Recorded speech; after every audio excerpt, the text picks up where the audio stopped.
Diam-diam suamiku mengambil uang tabunganku untuk pergi berlibur ke puncak bersama Gundikna saat aku sedang hamil besar.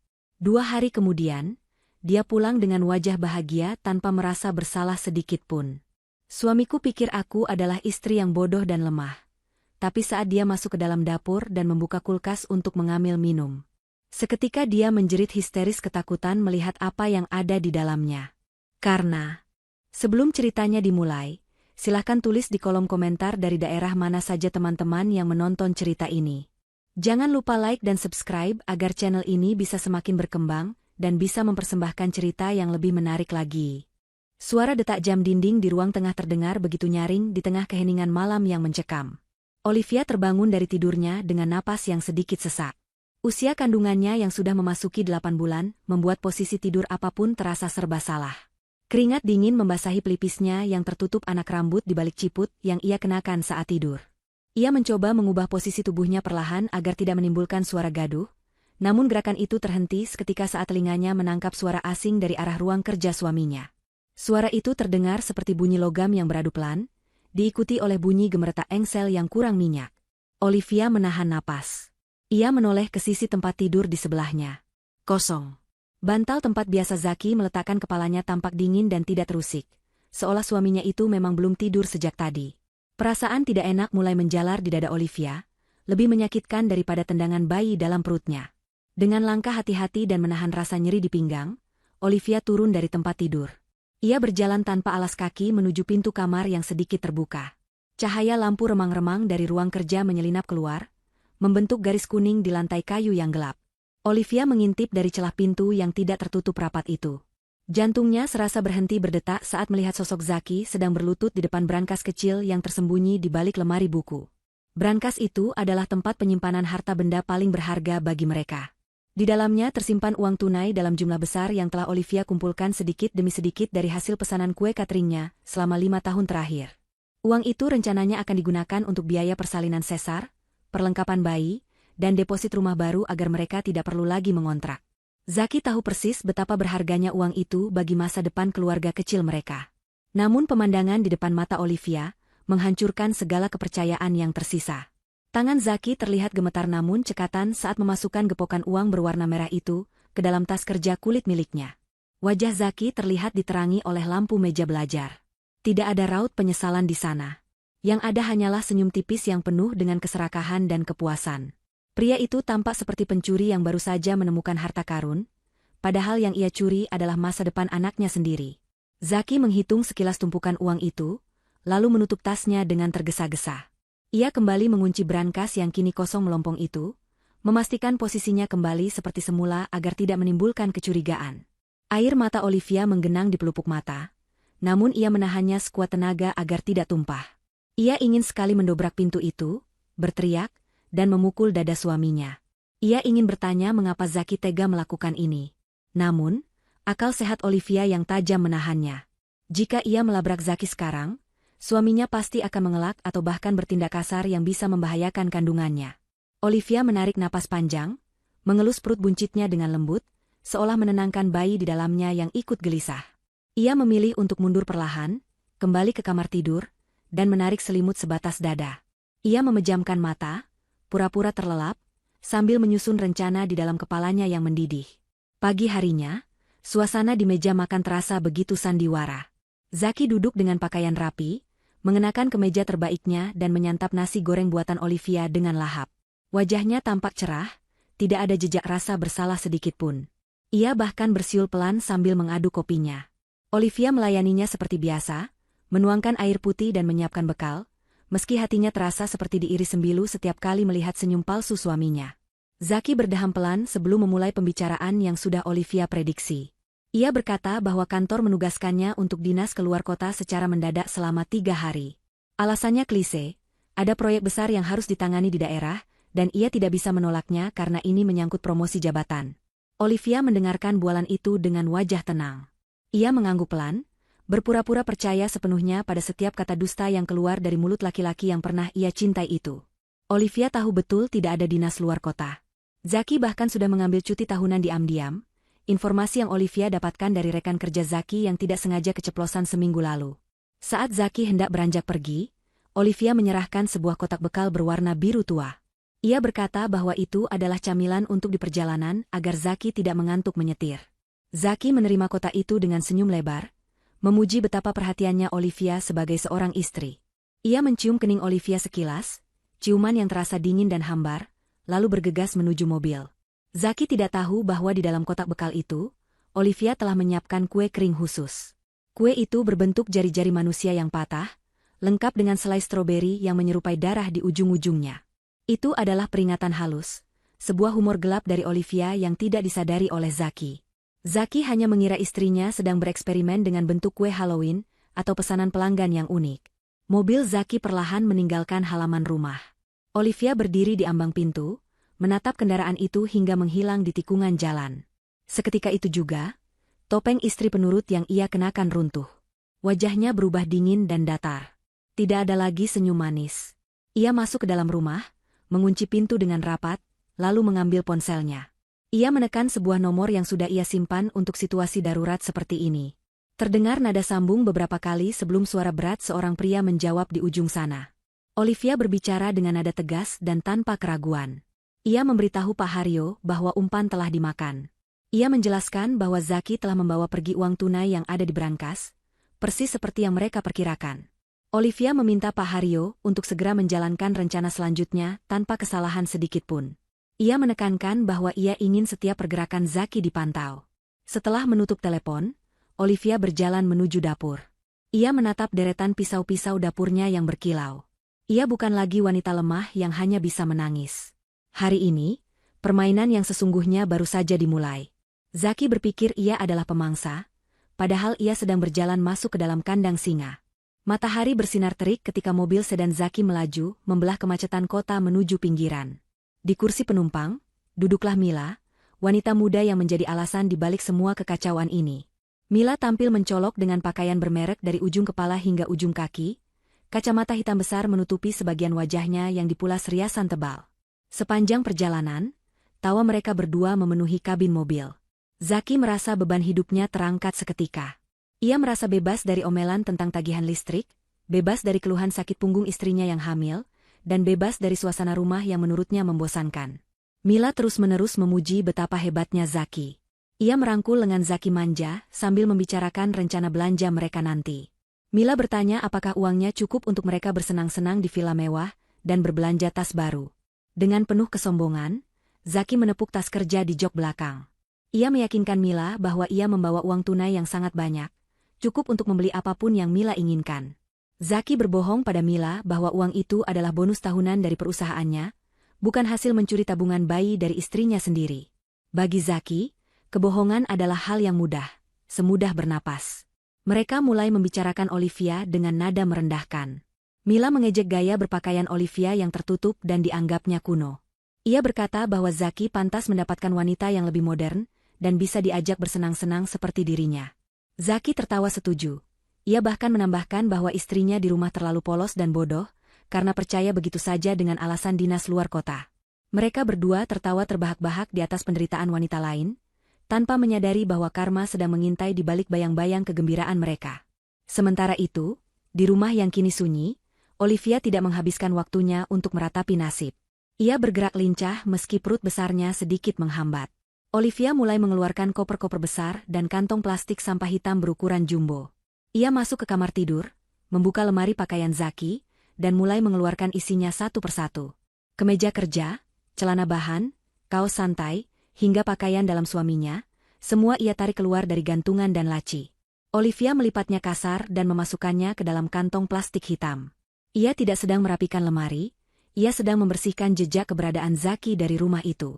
Setiap helai baju yang ia masukkan ke dalam kantong sampah terasa seperti melepaskan satu beban di hatinya. Olivia bekerja dengan efisiensi seorang profesional. Ia tidak membiarkan satu barang pun milik Zaki tertinggal di posisi semula. Foto-foto Zaki yang terpajang di dinding ia turunkan. Gelas kesayangan Zaki di dapur ia masukkan ke dalam kardus. Olivia ingin memastikan bahwa ketika Zaki pulang nanti, rumah ini akan terasa asing baginya. Rumah ini bukan lagi tempat perlindungan bagi pengkhianat. Keringat membasahi dahi Olivia, namun matanya memancarkan kepuasan yang aneh. Ia merasa memegang kendali penuh atas situasi ini. Kembali ke perjalanan Zaki dan Mila, mereka akhirnya tiba di kawasan puncak menjelang sore. Udara sejuk pegunungan menyambut mereka, kontras dengan panasnya kota yang mereka tinggalkan. Mobil Zaki berbelok memasuki halaman sebuah villa eksklusif yang sangat mewah. Bangunan villa itu bergaya minimalis modern dengan kaca-kaca besar yang menghadap langsung ke lembah hijau. Ini adalah tempat impian yang sudah lama ingin dikunjungi Mila, dan Zaki merasa bangga bisa mewujudkannya. Ia memarkir mobil dengan percaya diri, lalu menggandeng Mila masuk ke lobi resepsionis yang megah. Di meja resepsionis, seorang petugas pria dengan seragam rapi menyambut mereka dengan ramah. Zaki meminta kamar terbaik dengan pemandangan paling bagus. Setelah petugas menyebutkan harga sewa yang cukup fantastis untuk 3 malam, Zaki dengan gaya angkuh membuka tas kerjanya. Ia mengeluarkan beberapa gepok uang pecahan Rp100.000 dan meletakkannya di atas meja marmer. Ia berkata bahwa ia lebih suka membayar tunai agar tidak ribet. Mila menatap tumpukan uang itu dengan mata berbinar, membayangkan barang-barang yang bisa ia beli dengan sisanya. Petugas resepsionis itu mulai menghitung uang yang diserahkan Zaki. Namun, saat ia meneliti lembaran uang tersebut di bawah lampu meja, keningnya sedikit berkerut. Petugas itu adalah orang yang teliti dan sudah terlatih mendeteksi uang palsu. Uang yang dibawa Zaki memang asli, namun petugas itu melihat sesuatu yang ganjil.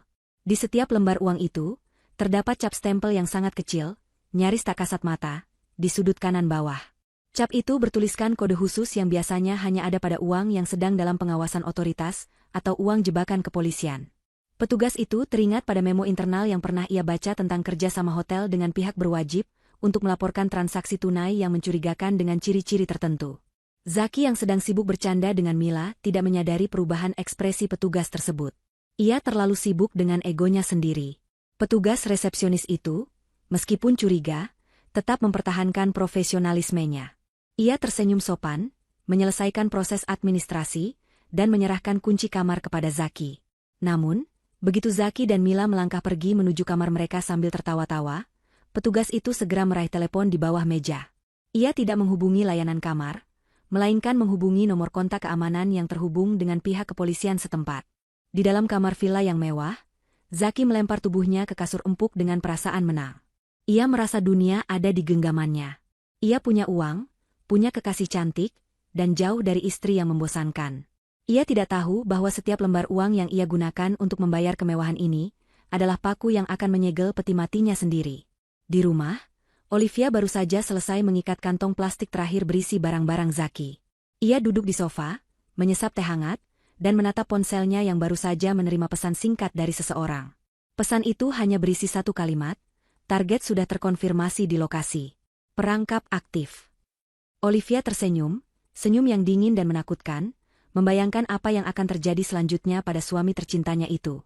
Suasana pagi di villa mewah itu terasa begitu damai dan menenangkan, sangat kontras dengan badai yang sedang terbentuk di kehidupan Zaki. Sinar matahari pagi menembus kaca jendela besar, menghangatkan ruangan yang berpendingin udara itu. Zaki duduk di sofa kulit yang empuk sambil menikmati secangkir kopi panas, merasa seolah-olah dia adalah penguasa dunia. Di sampingnya, Mila sedang sibuk dengan ponsel pintarnya, melihat-lihat katalog daring tas-tas bermerek keluaran terbaru.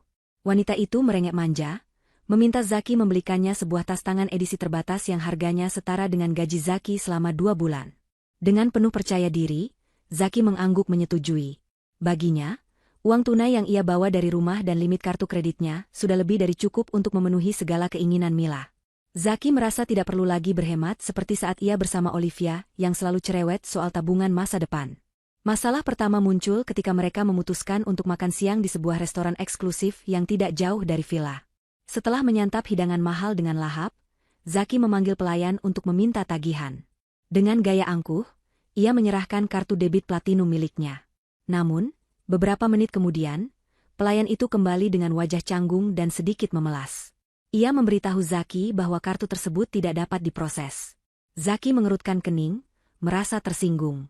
Ia bersikeras bahwa saldonya masih sangat banyak dan meminta pelayan untuk mencobanya lagi. Namun, hasilnya tetap sama. Mesin pembayaran menolak kartu itu dengan keterangan transaksi gagal. Zaki mulai panik. Ia mencoba mengeluarkan kartu kredit cadangannya, berharap itu hanya kesalahan sistem pada kartu pertama. Keringat dingin mulai menetes di pelipis Zaki ketika kartu kedua pun mengalami nasib yang sama. Kali ini, sebuah notifikasi pesan singkat masuk ke ponselnya.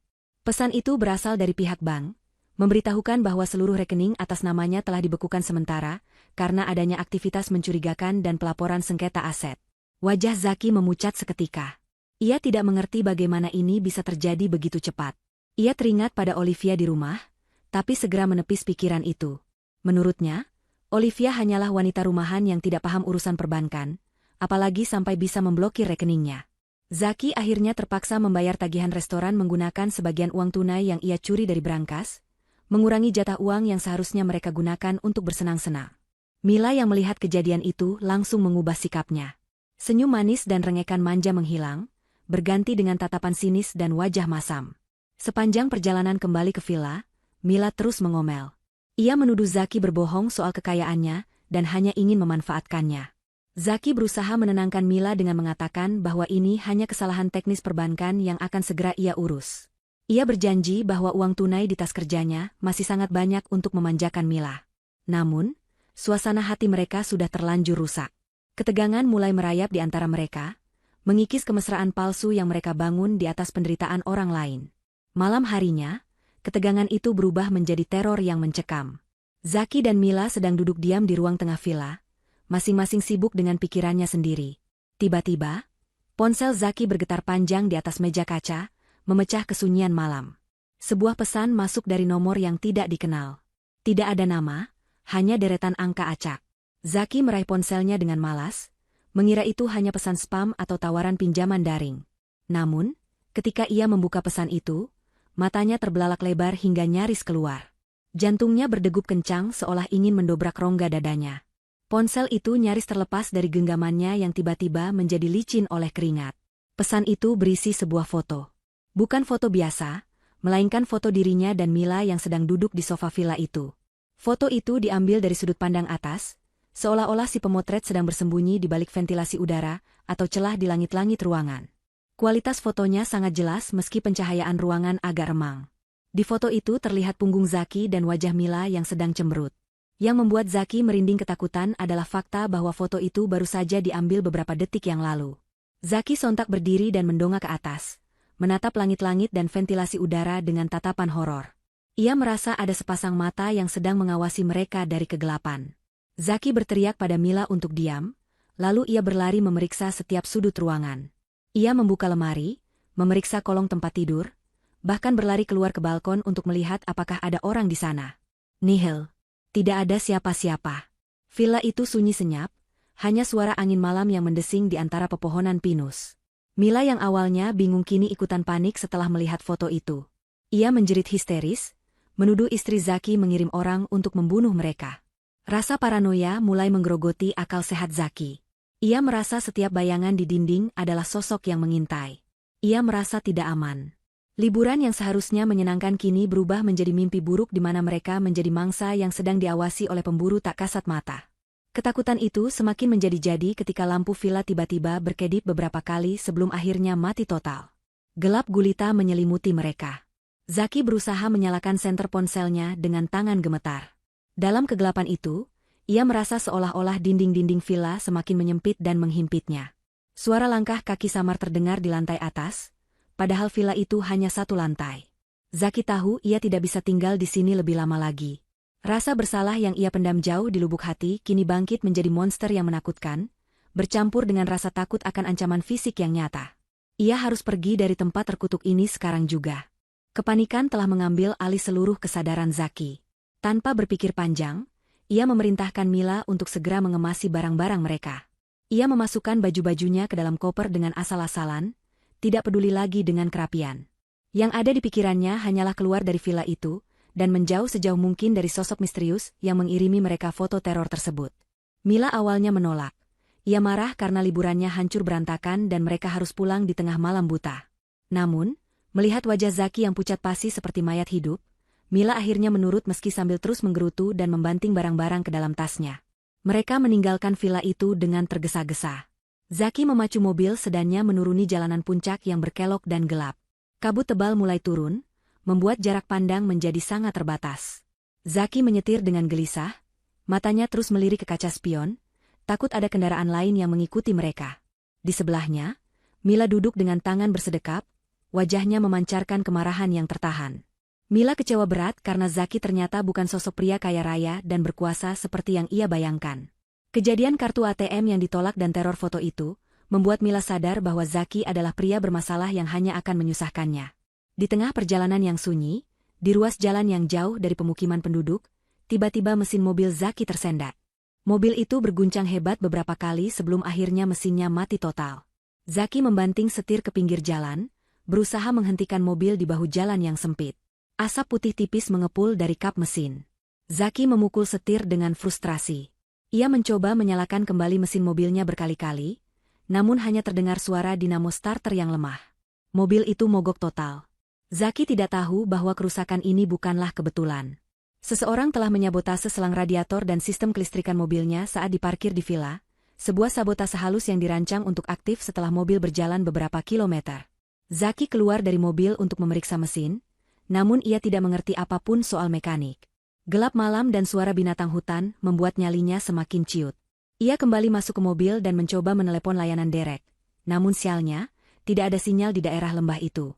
Zaki benar-benar terjebak. Ia menatap Mila yang kini menatapnya dengan tatapan merendahkan. Zaki memutuskan bahwa satu-satunya cara adalah ia harus berjalan kaki mencari bantuan, atau sinyal telepon ke arah desa terdekat yang mungkin berjarak beberapa kilometer di depan. Ia menyuruh Mila menunggu di dalam mobil, dan menjaga tas kerja berisi uang tunai itu baik-baik. Mila hanya mengangguk pelan tanpa suara. Begitu sosok Zaki menghilang di telan kegelapan dan kabut, Mila segera beraksi. Ia tidak berniat menunggu Zaki. Otak liciknya bekerja cepat. Ia tahu hubungan ini sudah tidak ada gunanya lagi. Zaki bangkrut, dikejar teror, dan sekarang mobilnya mogok. Mila meraih tas kerja kulit milik Zaki yang tertinggal di jok belakang. Ia membukanya dan melihat tumpukan uang tunai di dalamnya.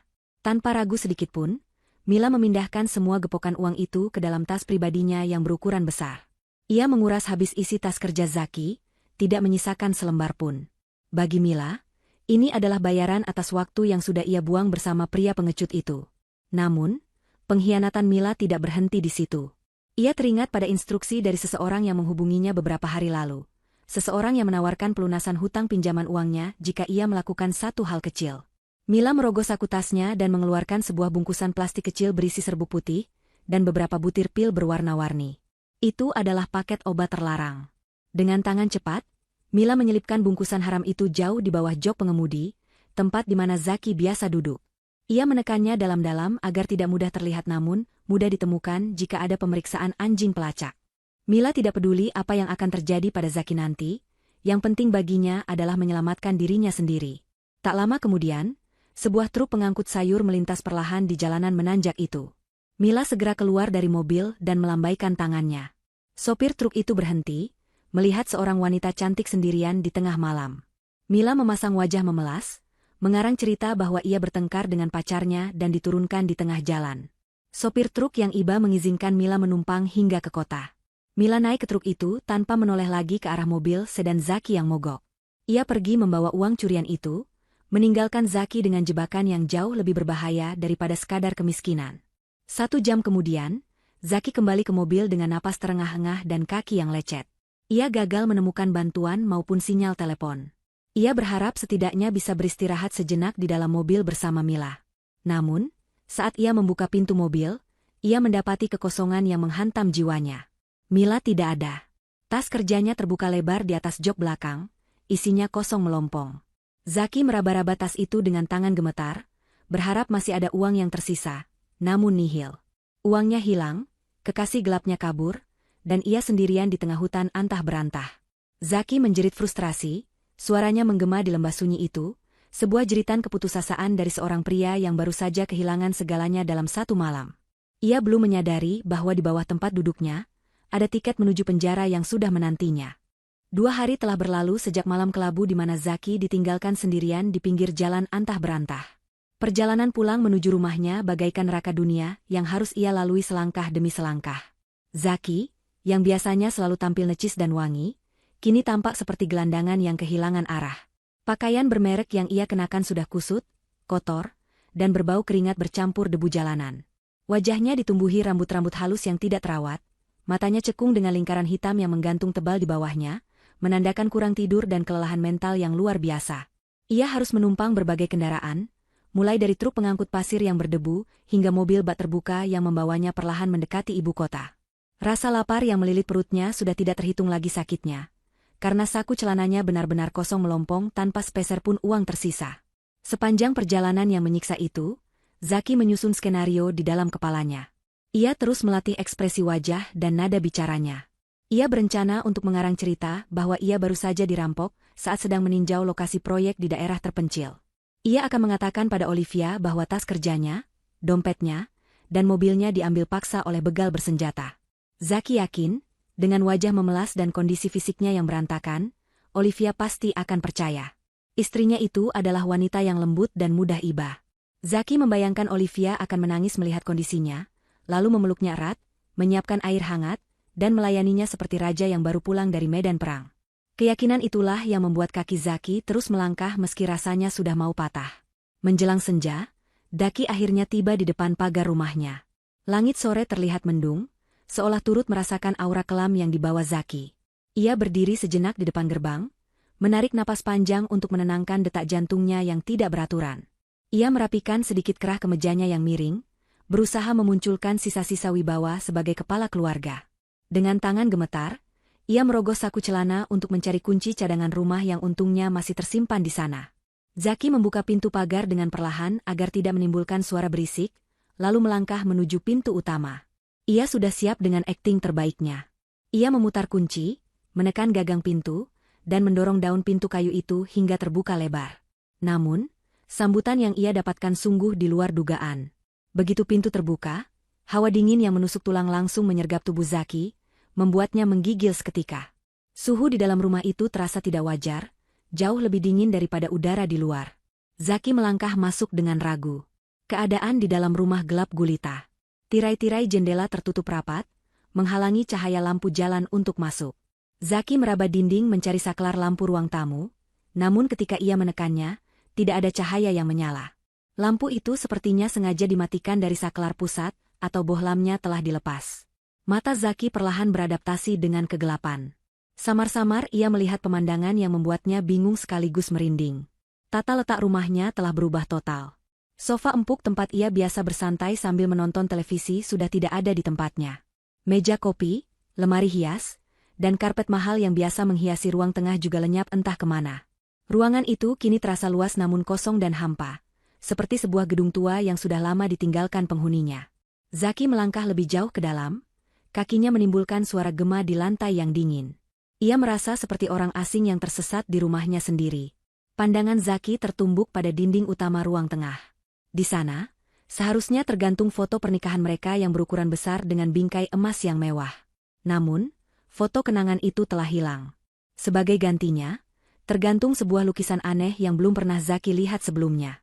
Meskipun dalam remang-remang, Zaki bisa melihat goresan lukisan itu menggambarkan sebuah wajah abstrak yang sedang menjerit kesakitan, dengan mulut ternganga lebar dan mata yang melotot penuh teror. Lukisan itu seolah menatap Zaki, menertawakan kemalangannya. Bulu kuduk Zaki berdiri tegak. Ia tidak tahu dari mana Olivia mendapatkan lukisan mengerikan itu, dan mengapa ia memajangnya di tempat paling sentral di rumah ini.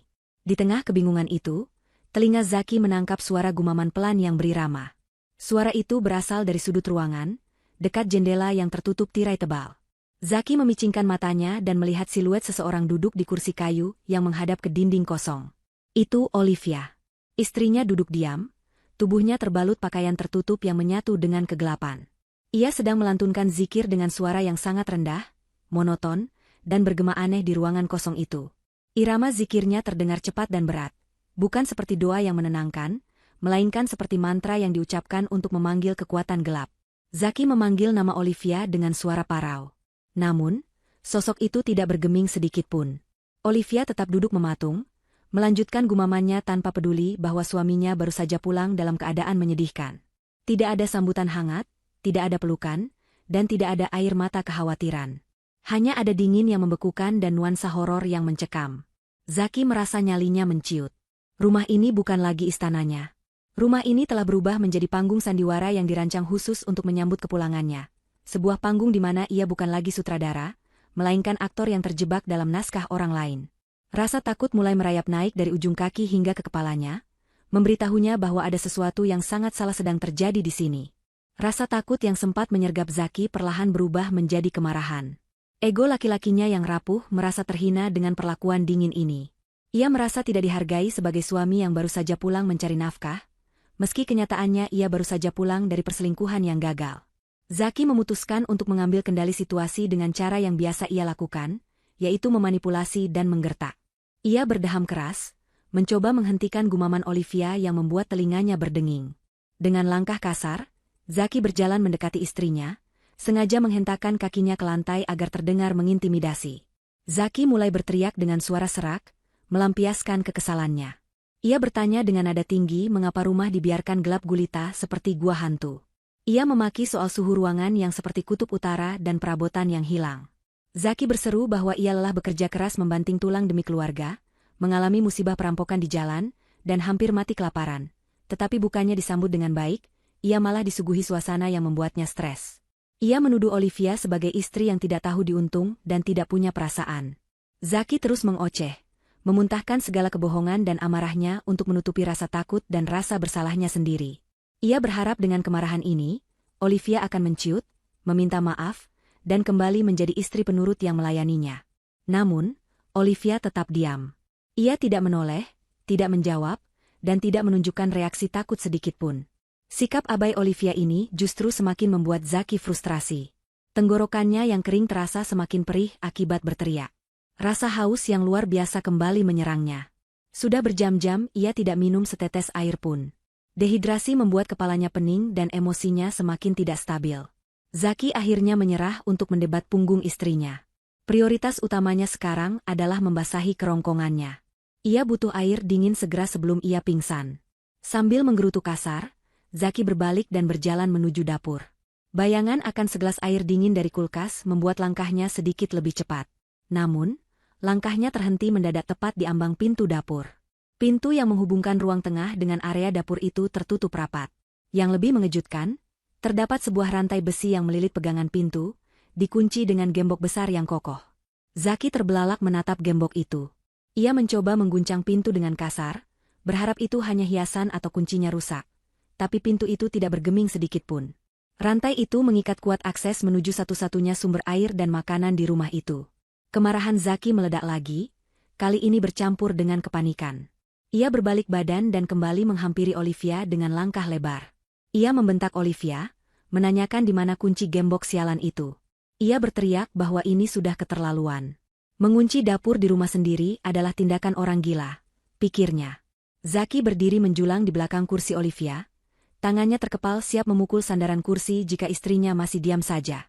Napasnya memburu, matanya merah menahan amarah dan dahaga. Saat itulah, gumaman Olivia berhenti. Kesunyian yang tiba-tiba itu terasa lebih menakutkan daripada suara teriakannya sendiri.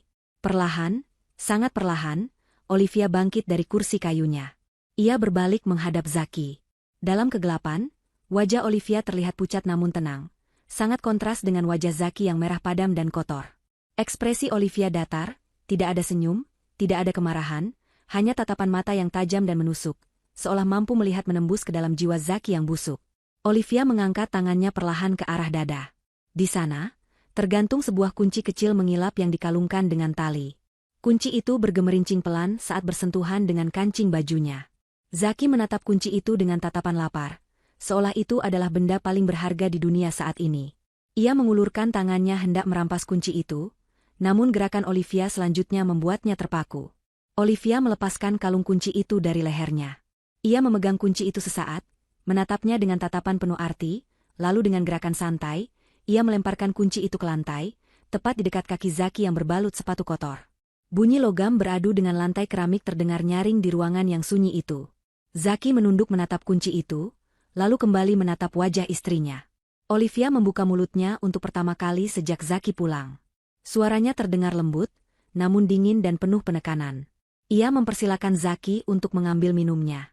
Kalimat selanjutnya yang keluar dari bibir Olivia, membuat darah Zaki membeku seketika. Olivia berkata bahwa Zaki pasti sangat haus setelah berteriak-teriak kegirangan di puncak. Ucapan itu sederhana, namun efeknya bagaikan sambaran petir di siang bolong bagi Zaki. Zaki terdiam kaku.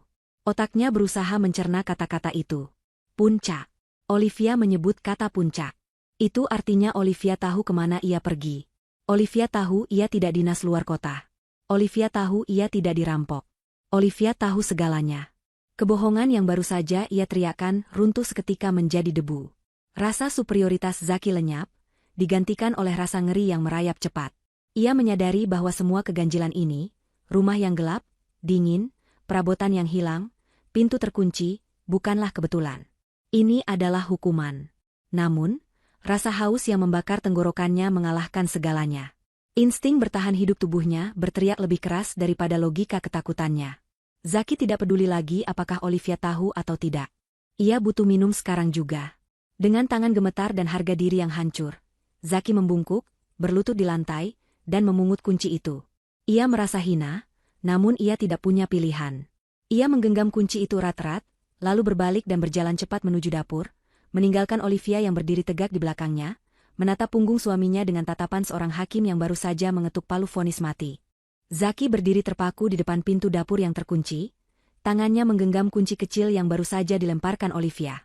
Logam dingin kunci itu terasa menusuk telapak tangannya yang berkeringat, seolah memberikan peringatan dini akan bahaya yang menanti di balik pintu kayu tersebut.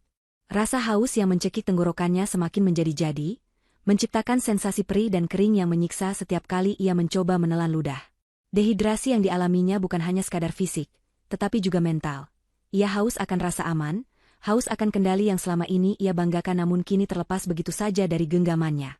Di belakangnya, ia bisa merasakan tatapan tajam Olivia yang masih berdiri mematung di ruang tengah yang gelap. Istrinya tidak bergerak, tidak bersuara, hanya mengawasinya seperti seekor predator yang sabar menanti mangsanya masuk ke dalam perangkap terakhir. Dengan napas yang terdengar berat dan putus-putus, Zaki memaksakan tangannya yang gemetar hebat untuk memasukkan anak kunci ke dalam lubang gembok. Getaran tangannya begitu kencang, hingga ia harus mencoba beberapa kali sebelum akhirnya logam itu berhasil masuk ke celahnya. Suara klik saat kunci itu berputar terdengar sangat keras di tengah keheningan rumah yang mencekam, seolah-olah suara itu adalah letusan senjata api yang menandakan dimulainya eksekusi. Zaki melepas gembok berat itu dari kaitannya dan menarik rantai besi yang melilit pegangan pintu. Bunyi rantai yang beradu dan jatuh ke lantai keramik menciptakan gema yang menyakitkan telinga, membuat jantung Zaki berdegup semakin kencang tak terkendali. Zaki mendorong pintu dapur perlahan. Engsel pintu yang tampaknya sengaja tidak diminyaki itu berderit panjang, suara yang menyerupai rintihan kesakitan. Begitu pintu terbuka sedikit, sebuah aroma aneh langsung menyergap indera penciuman Zaki. Itu bukan aroma masakan rumah yang biasa menyambutnya. Ada campuran bau yang membingungkan otaknya. Di satu sisi, tercium aroma manis yang sangat kuat dan pekat, seperti bau vanila, gula bakar, dan coklat yang dimasak terlalu lama. Namun, di balik aroma manis yang memikat itu, tersembunyi bau lain yang lebih tajam dan mengganggu, bau anyir logam yang khas, seperti bau karat basah atau darah segar yang baru tumpah. Kombinasi kedua aroma yang bertolak belakang itu, membuat perut Zaki yang kosong terasa mual seketika. Ia melangkah masuk ke dalam dapur. Ruangan itu sama gelapnya dengan ruang tengah, hanya diterangi oleh cahaya remang-remang dari lampu jalan di luar yang menembus celah ventilasi.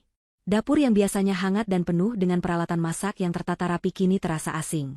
Segala perabotan tampak bersih mengilap, terlalu bersih, seolah-olah baru saja disterilkan. Tidak ada piring kotor di wastafel, tidak ada sisa bahan makanan di meja persiapan. Semuanya kosong, licin, dan dingin. Satu-satunya benda yang mengeluarkan suara adalah lemari pendingin dua pintu berukuran besar yang berdiri kokoh di sudut ruangan. Suara dengungan mesin kompresor kulkas itu terdengar lebih keras dari biasanya, mengisi kekosongan ruangan dengan irama monoton yang hipnotis. Zaki berjalan terseok-seok mendekati kulkas besar itu. Di dalam kepalanya, ia hanya memikirkan botol air dingin yang pasti tersimpan di sana. Bayangan air es yang mengalir membasahi kerongkongannya menjadi satu-satunya motivasi yang membuat kakinya tetap bergerak meski instingnya berteriak untuk lari. Namun, semakin dekat ia melangkah, semakin kuat bau anyir itu tercium, seolah-olah sumber bau itu berasal dari dalam lemari pendingin tersebut. Zaki mencoba menepis pikiran buruknya. Ia meyakinkan dirinya bahwa mungkin Olivia lupa membersihkan ikan atau daging mentah yang ia beli di pasar. Ia tidak ingin memikirkan skenario lain yang lebih mengerikan, karena kapasitas mentalnya sudah berada di ambang batas kehancuran. Ketika jaraknya tinggal satu langkah lagi dari kulkas, langkah Zaki terhenti mendadak. Matanya tertuju pada pintu lemari pendingin yang berwarna perak metalik itu. Biasanya, pintu kulkas mereka penuh dengan tempelan magnet lucu, catatan belanja, dan resep masakan. Namun kini, Semua itu telah hilang. Pintu kulkas itu bersih polos. Kecuali satu benda yang ditempel tepat setinggi pandangan mata Zaki. Itu adalah selembar foto hasil USG bayi mereka yang diambil bulan lalu. Foto hitam putih yang menunjukkan janin mungil yang sedang tumbuh, anak laki-laki yang dulu pernah Zaki banggakan di depan teman-temannya sebagai penerus nama keluarga. Namun, foto itu kini telah dinodai. Seseorang, yang pastinya adalah Olivia, telah mencoret wajah janin di foto itu dengan spidol permanen berwarna merah darah. Coretan itu membentuk tanda silang besar dan kasar, seolah-olah meniadakan eksistensi nyawa yang ada di dalamnya. Di bawah foto yang rusak itu, terdapat secari kertas putih yang direkatkan dengan selotip. Tulisan tangan di atas kertas itu terlihat rapi namun bergetar, seakan ditulis dengan penekanan emosi yang mendalam. Zaki menyipitkan mata untuk membaca tulisan itu dalam keremangan. Tulisan itu berbunyi singkat namun menusuk tulang. Hadiah perpisahan. Buka aku, ayah. Kata, ayah, di akhir kalimat itu terasa seperti tamparan keras di wajah Zaki. Kata itu mengingatkannya pada peran yang telah ia hianati demi kesenangan sesaat. Kata itu mengingatkannya pada uang tabungan persalinan yang ia curi, uang yang seharusnya menjamin keselamatan anak yang fotonya kini dicoret silang itu. Rasa bersalah yang sempat tertutup oleh ego dan kemarahan kini menyeruak kembali, bercampur aduk dengan rasa takut yang semakin intens. Zaki merasa kakinya lemas, lututnya goyah. Ia ingin berbalik dan lari, meninggalkan rumah ini, meninggalkan Olivia, dan melupakan semua dosa-dosanya. Tapi kemana ia harus lari? Di luar sana ia tidak punya apa-apa. Ia buronan polisi, ia bangkrut, dan ia sendirian. Di sini, setidaknya ada air. Tangan Zaki terangkat perlahan menuju gagang pintu kulkas. Jarinya gemetar hebat, seolah-olah ia sedang menjulurkan tangan ke dalam mulut buaya. Keringat dingin mengucur deras dari dahinya, membasahi kerah kemejanya yang sudah kotor. Napasnya memburu cepat, menimbulkan uap tipis di udara dapur yang dingin. Ia memegang gagang pintu yang terasa membeku di kulitnya. Sensasi dingin logam itu menjalar ke lengan, mengirimkan sinyal bahaya ke otak. Otaknya berteriak, jangan buka. Namun rasa haus dan rasa penasaran yang morbid memaksanya untuk tetap bertahan. Dalam detik-detik yang terasa seperti berjam-jam itu, Zaki membayangkan apa yang mungkin ada di dalam sana. Apakah hanya makanan basi? Apakah bangkai hewan? Atau sekadar botol air kosong sebagai ejekan terakhir Olivia? Imajinasi liar Zaki mulai bermain-main dengan ketakutannya sendiri. Ia teringat tatapan kosong Olivia, teringat zikir sumbang yang didengarnya tadi, teringat lukisan menjerit di ruang tamu. Semua potongan teka-teki itu menyusun sebuah gambar yang mengerikan di benaknya. Tapi rasa haus itu tidak bisa diajak kompromi. Tenggorokannya terasa seperti terbakar api. Ia butuh air itu, apapun risikonya. Zaki memejamkan mata sejenak, menarik napas panjang terakhir untuk mengumpulkan sisa keberaniannya yang sudah terkikis habis. Ia mencengkeram gagang pintu itu lebih erat, mengabaikan getaran di tangannya. Dengan hentakan napas yang tertahan, ia menarik pintu kulkas itu sekuat tenaga. Karet penyegel pintu terlepas dengan suara hisapan udara yang berat. Pintu terbuka lebar. Cahaya lampu LED putih terang dari dalam kulkas menyala otomatis, menyinari kegelapan dapur, menyinari wajah Zaki, dan menyinari apapun yang telah disiapkan Olivia di dalamnya. Dan pada detik itu, Zaki menyadari bahwa keputusannya untuk membuka pintu itu adalah kesalahan terbesar dalam hidupnya, sebuah kesalahan yang akan menghantuinya sampai akhir hayatnya. Cahaya putih menyilaukan yang memancar dari dalam lemari pendingin, seolah membakar retina mata Zaki yang sudah terbiasa dengan kegelapan. Ia refleks menyipitkan mata, namun hanya sesaat. Ketika penglihatannya mulai fokus, apa yang terpampang di hadapannya membuat seluruh darah di tubuhnya seolah berhenti mengalir. Waktu terasa membeku. Zaki mundur selangkah dengan gerakan patah-patah, lututnya kehilangan tenaga, dan napasnya tercekat di pangkal tenggorokan. Mulutnya terbuka lebar hendak mengeluarkan suara, namun tidak ada yang keluar selain desisan udara kosong yang penuh kepanikan. Di rak tengah kulkas yang paling luas, di atas sebuah nampan perak besar yang berkilauan ditimpa cahaya lampu, tergeletak sebuah kepala manusia. Itu adalah kepala Mila. Potongan kepala itu diletakkan tepat di tengah nampan, menghadap lurus ke arah Zaki. Kondisinya begitu mengerikan dan nyata. Kulit wajah Mila terlihat pucat pasi, agak kebiruan seperti mayat yang sudah kehilangan kehangatan hidupnya karena suhu lemari pendingin. Pori-pori kulitnya terlihat jelas, begitu pula dengan tekstur bibirnya yang pecah-pecah dan kaku.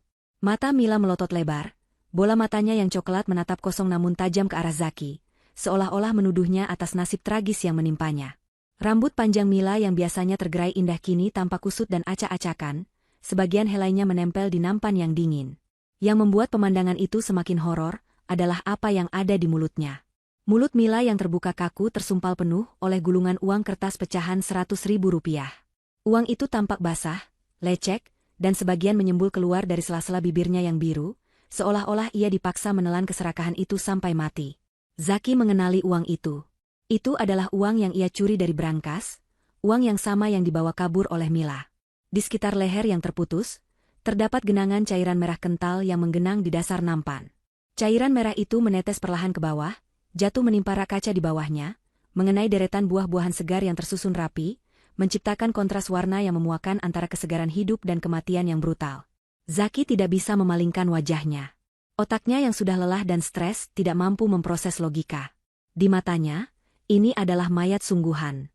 Istrinya, Olivia, wanita yang ia anggap lemah dan penurut, telah memenggal kepala selingkuhannya dan menyimpannya di dalam kulkas. Ini adalah kegilaan di luar nalar manusia.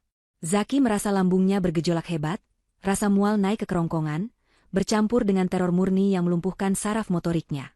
Namun, horor visual itu belum selesai.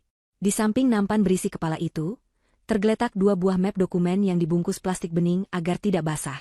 Map itu diletakkan dengan rapi, seolah-olah itu adalah menu pendamping hidangan utama. Mata Zaki yang liar menangkap tulisan besar di sampul map pertama yang berwarna biru, gugatan cerai. Di sebelahnya, sebuah map merah bertuliskan, surat pemindahan dan pembekuan aset.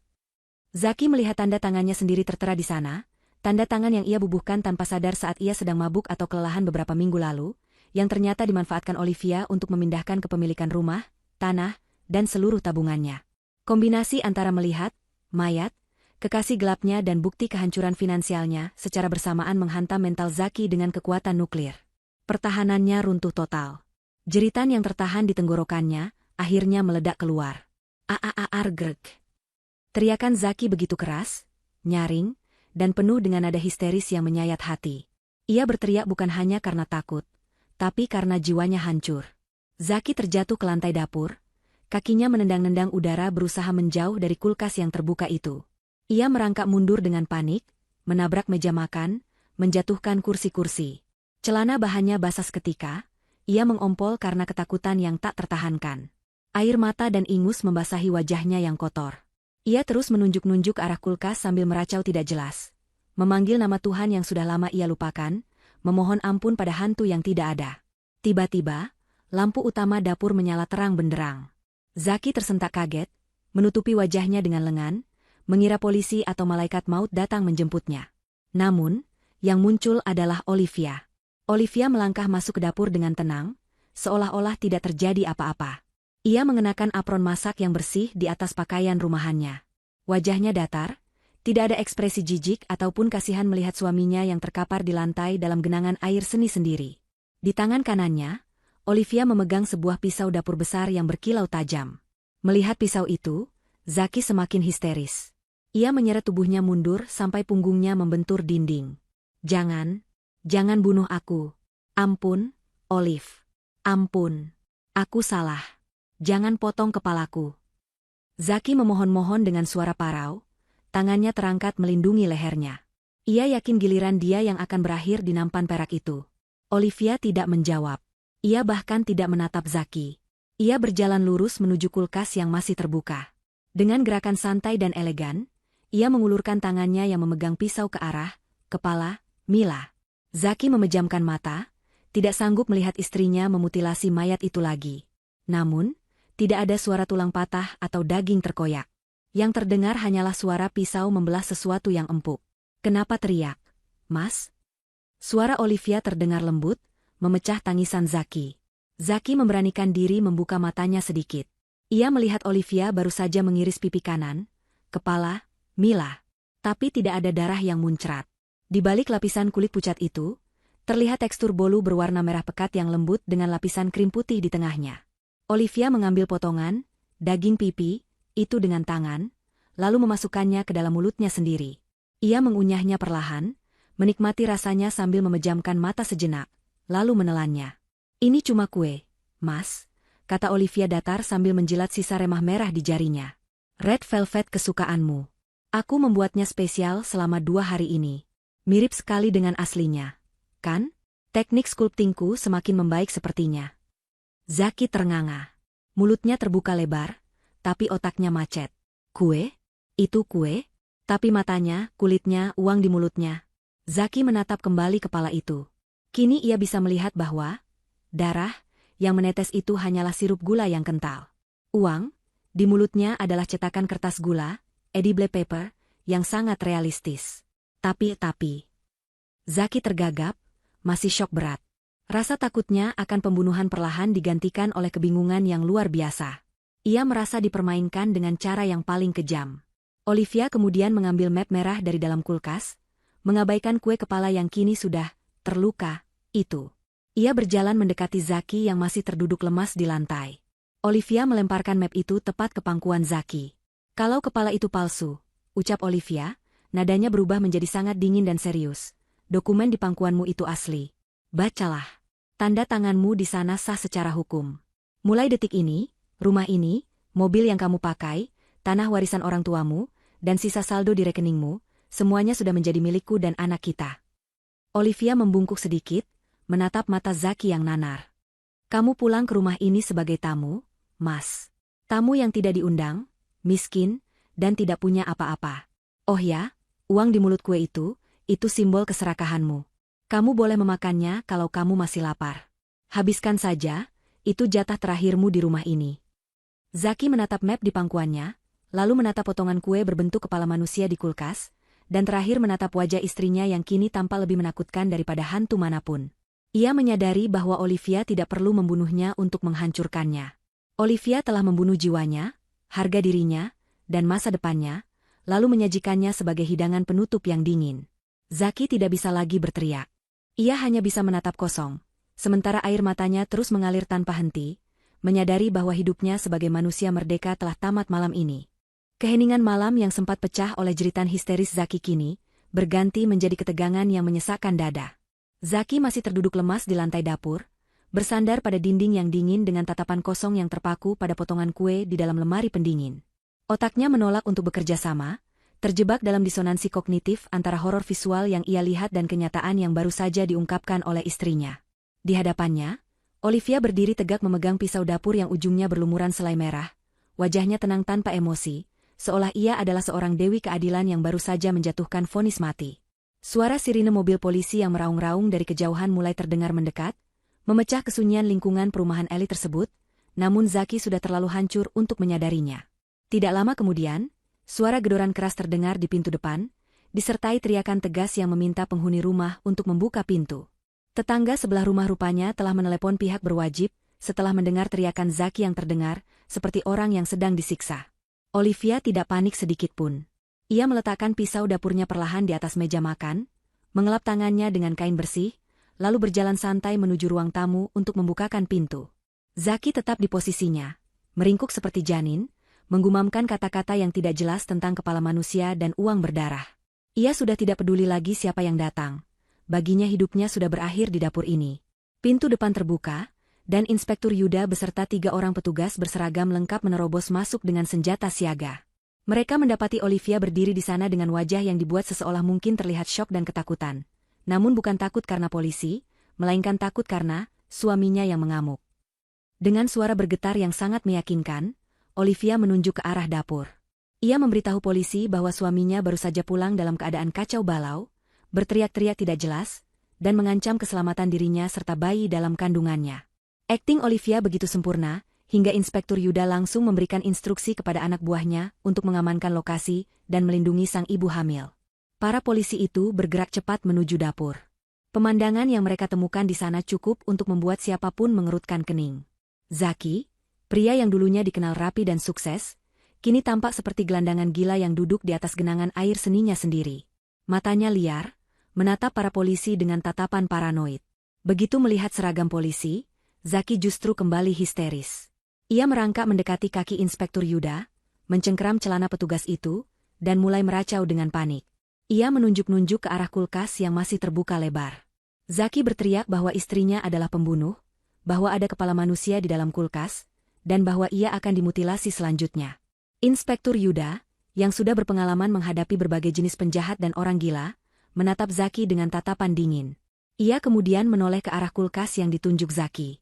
Dari jarak tersebut, ia memang melihat bentuk menyerupai kepala manusia yang mengerikan. Dengan waspada, Inspektur Yuda mendekati lemari pendingin itu, tangannya tetap berada di dekat sarung pistolnya. Namun, begitu ia melihat lebih dekat dan menyentuh bagian yang sudah terpotong, ketegangan di wajahnya menghilang, berganti dengan ekspresi heran bercampur jijik pada Zaki. Inspektur Yuda mencuil sedikit bagian daging yang terpotong itu, mencium baunya, lalu menoleh pada Zaki. Ia berkata dengan nada datar bahwa itu hanyalah kue bolu. Zaki menggelengkan kepalanya dengan keras, menolak percaya. Ia bersikeras bahwa itu adalah kepala Mila, selingkuhannya. Pengakuan Zaki yang menyebut nama selingkuhan di depan polisi dan istrinya sendiri, semakin memperburuk posisinya. Polisi kini melihatnya bukan sebagai korban, melainkan sebagai pria hidung belang yang sedang mengalami gangguan jiwa akibat obat-obatan terlarang. Dugaan ini diperkuat ketika salah satu anak buah Inspektur Yuda masuk membawa laporan terkini. Ternyata, tim patroli jalan raya baru saja menemukan mobil sedan milik Zaki yang ditinggalkan mogok di pinggir jalan tol beberapa jam yang lalu. Laporan itu menjadi paku terakhir bagi peti mati Zaki. Petugas melaporkan bahwa di dalam mobil yang ditinggalkan itu, tepatnya di bawah jok pengemudi, ditemukan bungkusan plastik berisi obat-obatan terlarang dalam jumlah yang cukup untuk menjerat pemiliknya dengan hukuman penjara bertahun-tahun. Zaki terbelalak mendengar hal itu. Ia bersumpah demi Tuhan bahwa ia tidak tahu menahu soal obat itu. Ia berteriak bahwa itu pasti ulah Mila, wanita yang kabur meninggalkannya. Namun, siapa yang akan percaya pada pria yang baru saja berhalusinasi melihat kue sebagai kepala manusia?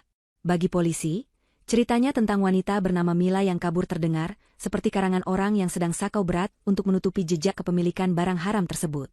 Olivia, yang berdiri di ambang pintu dapur sambil memegangi perut besarnya, menatap adegan itu dengan tatapan sedih yang dibuat-buat. Ia bertanya kepada Inspektur Yuda, apakah benar suaminya terlibat narkoba. Inspektur Yuda mengangguk prihatin, menjelaskan bahwa bukti di mobil sangat kuat dan perilaku Zaki yang tidak stabil saat ini adalah ciri khas pengguna berat yang sedang mengalami delusi.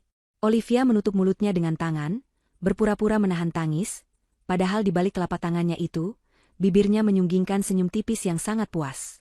Rencananya berjalan jauh lebih mulus daripada yang ia bayangkan. Mila telah melakukan tugasnya dengan baik menaruh barang itu, meski tanpa sadar wanita itu juga sedang masuk ke dalam perangkap Olivia selanjutnya. Polisi kemudian memborgol kedua tangan Zaki ke belakang. Zaki memberontak, ia meronta-ronta minta dilepaskan. Ia berteriak bahwa ia dijebak, ia berteriak bahwa Olivia adalah dalang di balik semua ini. Ia bahkan mencoba menendang map merah berisi surat pemindahan aset yang tergeletak di lantai, berusaha menunjukkan bukti bahwa hartanya dicuri. Namun, di mata hukum saat itu, Zaki hanyalah seorang suami yang pulang dalam keadaan mabuk obat, melakukan kekerasan verbal pada istri hamil, dan kini meracau tentang konspirasi yang tidak masuk akal. Surat-surat itu dianggap polisi sebagai urusan perdata rumah tangga yang wajar terjadi ketika seorang istri ingin melindungi aset dari suami yang pecandu. Zaki diseret keluar dari rumah mewahnya dengan paksa. Tetangga yang sudah berkumpul di luar pagar menonton dengan wajah penuh penghakiman. Mereka berbisik-bisik melihat kondisi Zaki yang menyedihkan, sangat jauh berbeda dari citra pengusaha sukses yang selama ini ia tampilkan. Zaki terus menoleh ke belakang, menatap pintu rumah tempat Olivia berdiri. Istrinya tidak ikut keluar.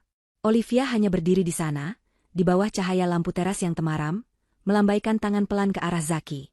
Lambaian tangan itu bukan tanda perpisahan kasih sayang, melainkan tanda kemenangan mutlak. Tatapan mata Olivia seolah berkata, "Selamat menikmati neraka barumu, sayang." Di dalam mobil polisi yang membawanya pergi, mental Zaki benar-benar runtuh. Bayangan kepala Mila di dalam kulkas terus menghantuinya. Ia memejamkan mata, tapi wajah kue yang menatapnya itu tetap muncul di kelopak matanya. Ia tidak bisa membedakan lagi mana realita dan mana ilusi. Rasa takut akan penjara, rasa kehilangan harta benda, dan horor visual yang baru saja ia alami bercampur menjadi satu adonan gila yang menghancurkan kewarasannya. Zaki mulai tertawa sendiri, tawa yang sumbang dan mengerikan, kemudian berubah menjadi tangisan meraung-raung. Polisi yang mengawalnya hanya menggelengkan kepala, yakin bahwa pria di sebelah mereka ini sudah gila permanen akibat efek obat terlarang yang ditemukannya. Malam itu, Zaki kehilangan segalanya, kebebasan, kekayaan, nama baik, dan akal sehatnya. 6 bulan telah berlalu sejak malam tragedi di dapur itu. Musim telah berganti, membawa udara segar dan sinar matahari yang cerah, seolah alam semesta turut merayakan kebebasan Olivia dari beban masa lalunya. Suasana di kediaman Olivia kini jauh berbeda. Rumah yang dulu sempat rasa suram dan dingin seperti kuburan, kini penuh dengan kehangatan dan kehidupan. Dinding-dindingnya telah dicat ulang dengan warna-warna pastel yang lembut. Tirai-tirai tebal yang dulu menutupi cahaya matahari telah diganti dengan kain tipis yang melambai-lambai ditiup angin pagi. Di ruang tengah, terdengar suara tawa bayi yang menggemaskan, suara malaikat kecil yang menjadi pusat dunia Olivia saat ini. Olivia kini bukan lagi wanita hamil yang terlihat lelah dan tertekan. Ia telah melahirkan seorang bayi laki-laki yang sehat dan tampan. Penampilannya terlihat segar, kulitnya bercahaya, dan aura keibuan yang memancar darinya begitu kuat. Hijab yang ia kenakan tertata rapi, senada dengan pakaian modis namun syari yang ia pakai. Ia sedang duduk di kursi taman belakang rumahnya yang luas, memangku putranya sambil menikmati teh herbal di pagi hari. Di tangannya, ia memegang sebuah tablet, memeriksa laporan keuangan bisnisnya yang meroket tajam. Sejak kasus suaminya meledak di media, nama Olivia justru naik daun. Simpati publik mengalir deras padanya. Bisnis catering dan toko kue miliknya, Sweet Revenge Patisserie, menjadi viral dan kebanjiran pesanan dari seluruh penjuru kota. Orang-orang penasaran dengan rasa kue buatan wanita tegar yang berhasil bangkit dari pengkhianatan suaminya. Berita di layar tablet Olivia menampilkan segmen kriminal pagi. Pembawa berita sedang membacakan update kasus Zaki. Wajah Zaki terpampang di layar, namun ia terlihat sangat berbeda. Rambutnya dicukur habis, wajahnya tirus, dan matanya kosong.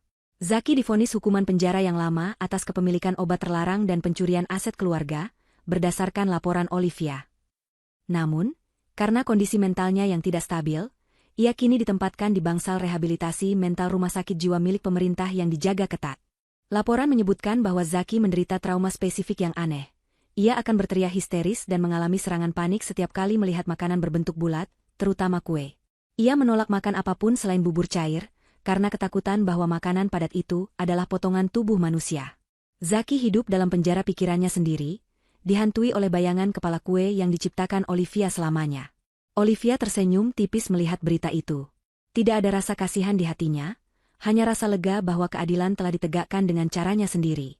Ia mematikan layar tablet, lalu mencium pipi gembil anaknya. Ayahmu sedang liburan panjang, nak, di tempat yang sangat pantas untuknya, bisik Olivia lembut pada bayinya. Ia kemudian bangkit dan berjalan menuju dapur produksi yang terletak di bangunan terpisah di samping rumah utamanya. Dapur itu adalah jantung dari kesuksesan bisnisnya sekarang. Puluhan karyawan berseragam putih bersih tampak sibuk bekerja, mengaduk adonan, menghias kue, dan mengemas pesanan. Aroma vanila, kayu manis, dan coklat leleh memenuhi udara, menciptakan suasana surga bagi para pecinta makanan manis. Olivia berjalan melewati barisan pastry chef yang menyapanya dengan hormat. Ia memeriksa kualitas setiap kue dengan teliti, memastikan standar kesempurnaan tetap terjaga. Langkah Olivia terhenti di bagian belakang dapur, tepat di area pencucian piring yang kotor dan basah. Di sana, seorang wanita dengan pakaian lusuh, apron karet yang kotor, dan rambut yang diikat asal-asalan sedang membungkuk menyikat panci besar yang penuh kerak gosong. Wanita itu bekerja dengan kasar. Tangannya yang dulu halus dan rajin merawat kuku kini tampak merah, kasar, dan pecah-pecah akibat terkena sabun cuci piring yang keras setiap hari. Wajahnya terlihat lelah dan tua sebelum waktunya, dengan lingkaran hitam di bawah mata yang menandakan kurang istirahat. Wanita itu adalah Mila. Mila merasakan kehadiran seseorang di belakangnya. Ia menoleh perlahan, dan ketakutan langsung terpancar dari matanya begitu melihat Olivia berdiri di sana. Mila segera menunduk kembali, menggosok panci itu lebih kuat, takut ditegur. Nasib Mila tidak kalah tragis dari Zaki, meski ia tidak dipenjara. Setelah kabur membawa uang, jebakan, Zaki, Mila sempat merasa menang. Namun, kebahagiaannya hanya bertahan 24 jam. Hutang pinjaman ilegalnya ternyata jauh lebih besar dari uang yang ia curi. Para penagih hutang mengejarnya, mengancam akan menjualnya ke tempat yang tidak layak. Saat itulah Olivia datang sebagai penyelamat. Olivia menawarkan untuk melunasi seluruh hutang Mila kepada para rentenir itu dengan satu syarat. Mila harus bekerja untuk Olivia seumur hidupnya untuk mengganti uang tersebut, atau Olivia akan menyerahkan bukti rekaman CCTV, yang entah bagaimana ia dapatkan, saat Mila menaruh obat terlarang di mobil Zaki kepada polisi. Mila terjebak. Ia tidak punya pilihan lain selain menerima tawaran itu. Kini, ia adalah budak modern di kerajaan kue Olivia. Gajinya dipotong habis setiap bulan untuk membayar cicilan hutang, yang sepertinya tidak akan pernah lunas. Sementara ia harus melihat mantan istri dari selingkuhannya hidup bahagia dan kaya raya. Olivia melangkah mendekati Mila. Suara sepatu hak tingginya berbunyi tak-tak-tak di lantai ubin, membuat bahu Mila menegang. Olivia meletakkan sebuah piring kecil di samping tempat cuci piring. Di atas piring itu terdapat sepotong kue red velvet yang cantik, sisa potongan uji coba hari itu. Warnanya merah menyala, mengingatkan mereka berdua pada kejadian malam itu. Istirahatlah sebentar, Mila, kata Olivia dengan nada yang terdengar ramah namun penuh intimidasi. Makanlah kuenya. Sayang kalau dibuang. Rasanya enak loh, mirip sekali dengan kue yang aku sajikan untuk Zaki waktu itu. Kamu masih ingat kan? Mila gemetar hebat. Ia menatap kue itu dengan rasa mual. Ia tahu persis kue apa itu. Ia tahu Zaki menjadi gila karena kue jenis ini. Namun, ia tidak berani menolak perintah majikannya. Dengan tangan yang basah oleh air sabun dan gemetar, Mila mengambil kue itu. Ia memakannya perlahan sambil menahan air mata yang hendak tumpah. Rasanya manis di lidah, namun terasa pahit dan getir di kerongkongannya, seolah ia sedang menelan harga dirinya sendiri. Olivia menatap Mila yang sedang makan dengan tatapan puas. Habiskan, ya. Setelah itu, lantai gudang harus dipel sampai mengkilap. Jangan sampai ada debu sedikit pun.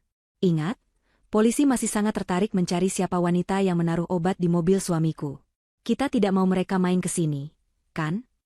Ancaman halus itu membuat Mila mengangguk cepat sambil menelan kuenya susah payah.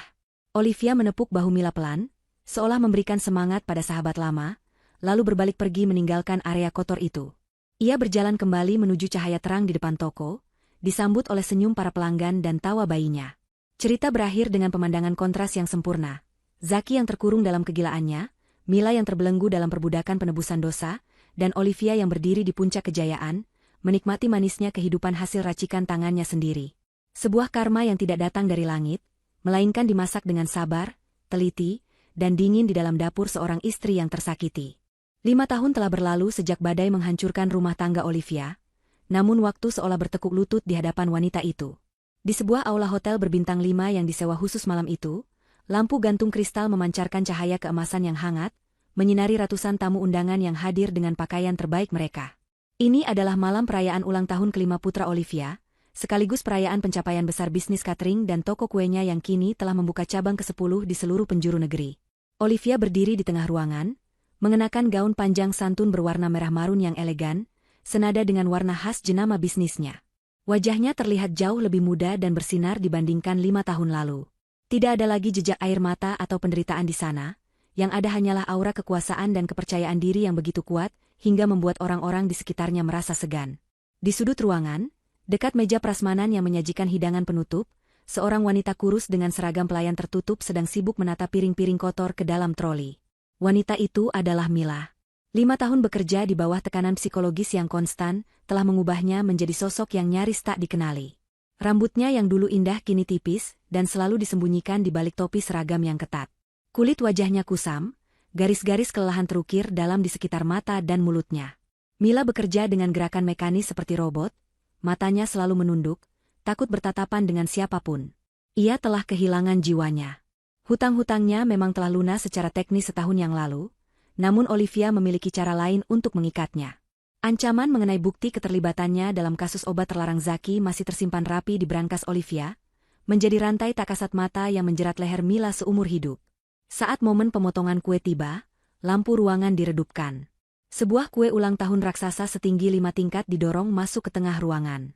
Kue itu adalah mahakarya seni pastri, dihias dengan tema pahlawan super kesukaan putra Olivia. Namun, bagi Mila yang mendorong troli kue tersebut, benda itu adalah monumen teror. Setiap kali ia melihat pisau membelah kue bolu yang lembut, tubuhnya akan bergetar hebat. Ingatan tentang malam di dapur itu tidak pernah hilang dari kepalanya. Ia bisa merasakan tatapan Olivia yang mengawasinya dari kejauhan, memastikan ia melakukan tugasnya dengan sempurna tanpa kesalahan sedikitpun.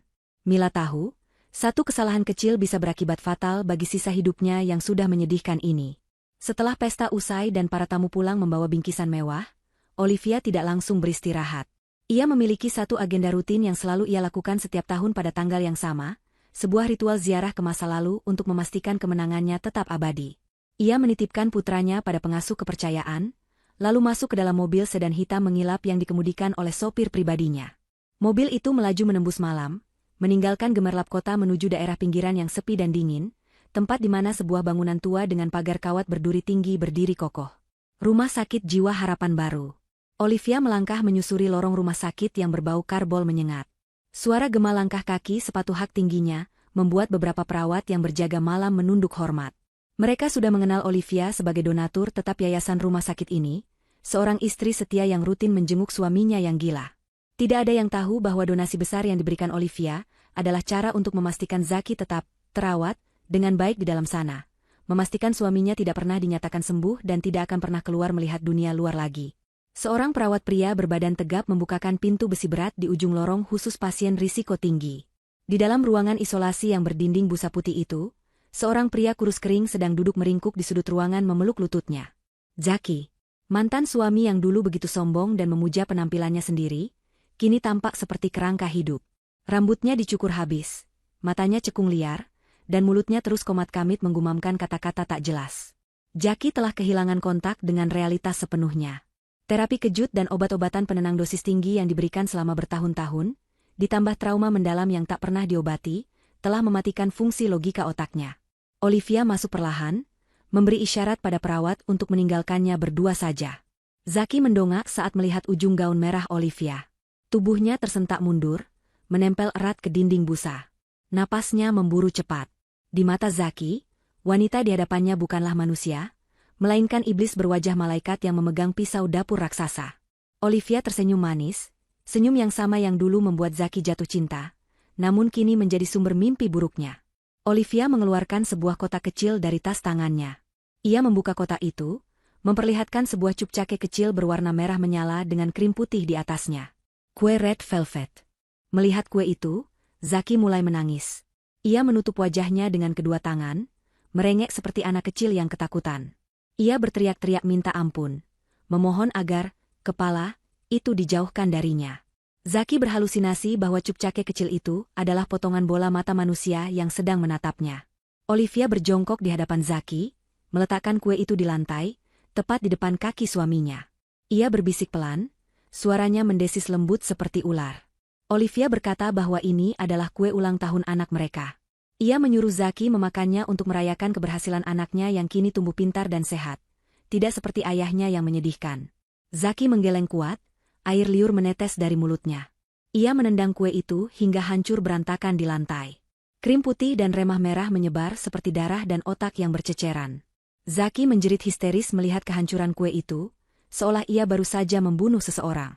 Olivia berdiri kembali, menatap jijik pada pemandangan di bawahnya. Ia merasa sangat puas.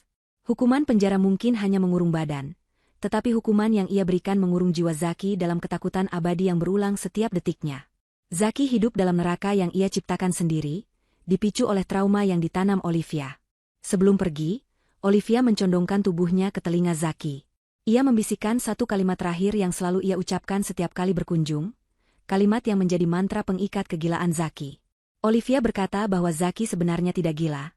Zaki melihat hal yang nyata malam itu, namun tidak ada satu orang pun di dunia ini yang akan mempercayainya. Kalimat itu adalah siksaan psikologis terberat. Olivia memberi validasi atas ingatan Zaki hanya untuk menghancurkan harapannya, menegaskan bahwa kebenaran itu milik Olivia, dan Zaki hanyalah penonton yang tidak berdaya. Zaki meraung semakin keras saat pintu besi itu tertutup kembali, meninggalkan dirinya sendirian dalam kegelapan bersama remah-remah kue yang ia anggap sebagai potongan tubuh. Olivia berjalan keluar dari rumah sakit jiwa itu dengan langkah ringan. Udara malam terasa segar di kulitnya.